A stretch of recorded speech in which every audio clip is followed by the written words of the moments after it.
Hello friends, আমি মামুন। আমার চ্যানেলে সবাইকে তোমাদের স্বাগত। সবাই তোমরা কেমন আছো? আশা করি ভালো আছো। আমিও আমার ছোট্ট ফ্যামিলি নিয়ে ভালো আছি।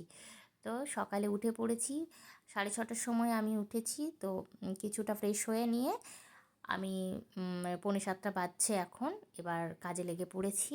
যেহেতু হাউস হেল্পার বেশ কিছুদিন আসবে না, ওই জন্য রাতেই আমি রান্নাঘর পরিষ্কার করা আর তোমার বাসন মাজা এগুলো সমস্তটা এগিয়ে রেখেছি, যাতে সকালে উঠে অনেকটা ইজি হয় আমার জন্য। আর সকাল সকাল উঠে করছি তার কারণ ছেলেটা বারবার করে একবার করে আমাকে পাশে না পেলেই কাঁদে। তো বারবার আমাকে যেতে হবে আসতে হবে, ওই করেও অনেকটা লেট হয়ে যাবে। ওই জন্য আমি একটু আগে থেকে উঠে যতটা হচ্ছে আমি কাজে গিয়ে নিচ্ছি। আর সকালের টাইমটা বেশ তাড়াতাড়ি তাড়াতাড়ি পেরিয়ে যায় যত আগেই উঠি। এই স্কুলের দিনে মনে হয় যেন মানে সময় কম পড়ে যাচ্ছে। তো এখানে যথারীতি ভাত বসিয়ে দিয়েছি। ভাতটা একেবারেই আমি করে নিই, পরে আমরা দুপুরে যখন খাই তো তখন আমরা মাইক্রোওভেনে গরম করে নিই। কারণ ওই একটু ভাত করব ছেলের, আবার একবার করব, এতে সময়ও যায় ভীষণ। তো ওই জন্য আমি সেটা একেবারে করে নিই। আর আলু পোস্ত করব, সোমবারে একটু নিরামিষ করব, তো আলু পোস্ত আজকে বিশেষ কিছু রান্না করব না। আলু পোস্ত, মুগ ডাল আর করলা ভাজা করব। তো ভেবেছিলাম মুগ ডাল করলা দিয়ে মুগ ডালই করবো, তারপর দেখলাম পাতে একটা ভাজা কিছু থাকলে ভালো লাগে, মাঝে মাঝে ভাজাটাও ভালো লাগে। আর আমার ছেলে একটু মুচমুচে করে ভেজে দিলে করলাটা তাও খায়, আর ডালে দিলে ওই করলাটা অতটা খেতে চায় না।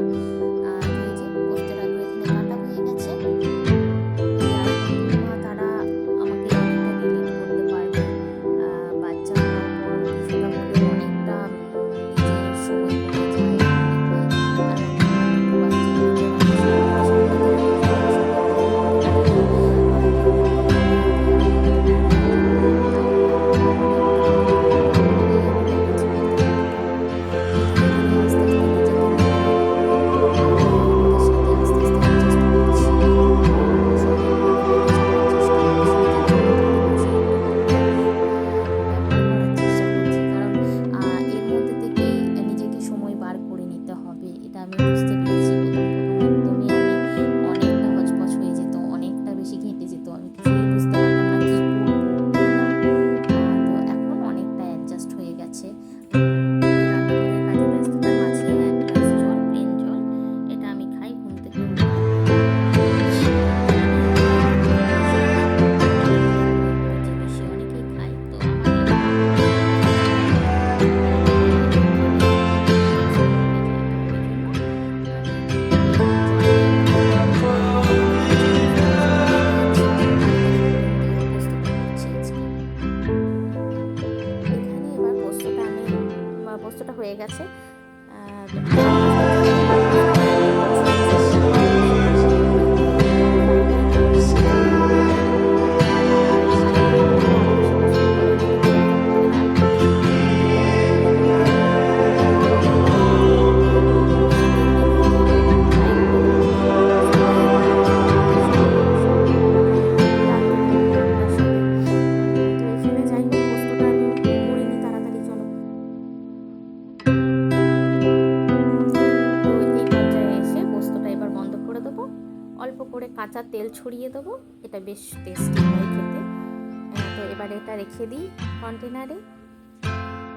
কাঁচের কন্টেনারে ভরে রাখি, তার কারণ কি হয় দুপুর দিকে ঠান্ডা হয়ে যায়, মাইক্রোওভেনে দিয়ে দিলে এটা গরম করে হয়ে যায়, করা হয়ে যায় তাড়াতাড়ি, সেই জন্য। তো এই যে আমাদের মহাজন কখন এসে, ছোটো ছেলে আজকে বেশি সাহায্য করেছে, এদিকে চাও চাপিয়ে দিয়েছি। তো চাটা হোক, একটু চা খাই, উঠেছি তো অনেকক্ষণ, চা খাওয়া হয়নি। তো এখানে দেখো, বাইরে তোমাদের দেখায় কেমন বৃষ্টি পড়ছে।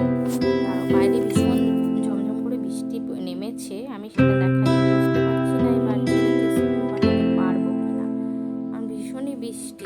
এখান থেকে বাইপাস যেতে যেতে ছেলেটার জুতোটা পুরো ভিজে যাবে। ওদের স্কুলে আবার আগে দেখতাম ক্রক্সটা অ্যালাউ করে, এখন আবার ক্রক্সটা অ্যালাউ করে না। তো ওই জুতো পরে পাঠালে ভিজে যাবে, বাচ্চা মানুষ যদি না খোলে তাহলে ওই ভিজা জুতো পরেই সারাদিন থেকে যেতে হবে।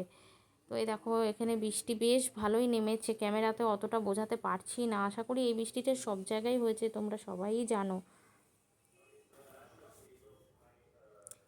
এই যে ছোট জমিদার বাবু উঠেছে, উঠে এখানে ফোন নিয়ে খেলা করছে। এই ফোনটি এখন ওর খুব পছন্দের একটা খেলনা হয়েছে। ও এমনিতে তো খেলনা খেলে না, আর এটাতে বেশ দেখে সবার হাতে একটা করে ফোন আছে, তো তো ওর মতো করে ও ভাবছে এটা একটা ফোন, তো ওইটা নিয়ে ও বেশ ভালো লাগছে। তারপর মিউজিক বাজছে, ওটা খুব পছন্দ হয়েছে। তো ওটা কাউকে দেবে না, দাদার নেবে, দাদার কাছ থেকে ছিনিয়ে নেবে, দাদাকে কিছুতেই দেবে না। ও নিজেই বাজাবে, নিজে নিয়েই খেলবে। তো ছেলেও উঠে পড়েছে, বড় ছেলেও এখানে শুয়ে রয়েছে, একটু ঘুমটা ভাঙাচ্ছে। বলছে মা একটু ঘুমটা ছাড়াই তারপরে উঠবো। তো ঘুম ছাড়া উঠুক, তারপর তো বৃষ্টিটাও দেখি আস্তে আস্তে, রান্না তো মোটামুটি হয়ে যাবে আমার। শুধু এবার দেখি বৃষ্টিটা থামলে পাঠাবো, আর যদি না থামে তাহলে ভাবছি আজকে পাঠাবো না। ক্রাফটের আজকে এক্সাম আছে, তো ঠিক আছে যদি এক্সাম যায় অ্যাবসেন্ট দেখাবে। তো ছেলে স্নান টান করে তো রেডি তো হয়ে গেছে, এই যে দেখো দাঁড়িয়ে আছে দেখছে। তো কিন্তু বৃষ্টি দেখো পড়েই চলেছে। তো আজকে ঠিক করেছি পাঠাবো না এখন এসে। আর এই যে ছোটো ছেলেকে দেখো খাইয়ে দাইয়ে চেঞ্জ করে দিয়েছি, ওর কীরকম কাজ দেখো। এই যে খাটের এগুলো ওর সেফটির জন্য এটা লাগিয়েছি। এটা খুলে এর ভেতরে যে আঠাগুলো আছে আঠাগুলো ছাড়িয়ে ছাড়িয়ে হয় মুখে দেবে, নাহলে আমি যেহেতু দেখে নিয়েছি আমি, আমার হাতে এসে দিচ্ছে। ওই জন্য ভাবো কেমন বুদ্ধি। আর না দেখলে এটা পুরো মুখে পুড়ে দেবে। এটাই ওর এখন নতুন কাজ হয়েছে, এক এক দিন এক একটা ওর কাজ হয়েছে। তো এখানে দেখো দেখো ছাড়িয়েছে, ছাড়িয়ে ছাড়িয়ে আমাকে দিচ্ছে। ওই যে আঙুলে চিটে থাকছে, ওই দেখো আমি ছাড়িয়ে ছাড়িয়ে নিচ্ছি, এখানে রাখছি, এই দেখো এগুলোকে আমাকে দিচ্ছে ও। কী সুন্দর, ওর একটা ভালো টাইম পাস হয়েছে, ভালো একটা কাজ হয়েছে। তো দুপুরের খাওয়া দাওয়া হয়ে গেছে, ওকে পরিষ্কার করে দিয়েছি। ও এবার এখানে বসে বসে, আমি একটু টিভি দেখছি, তো সেটা আমার সাথে বসে বসে দেখছে। তো দুপুরের খাওয়া হয়ে গেছে, যেমনটা তোমাদের মানে বলেছি, রান্না সেরকম কিছু করিনি, খুব সাধারণ রান্না করেছি, পোস্ত, ডাল, ভাত, এই ভাজা। আর ওই জন্য আমি আর কিছু শেয়ার করলাম না।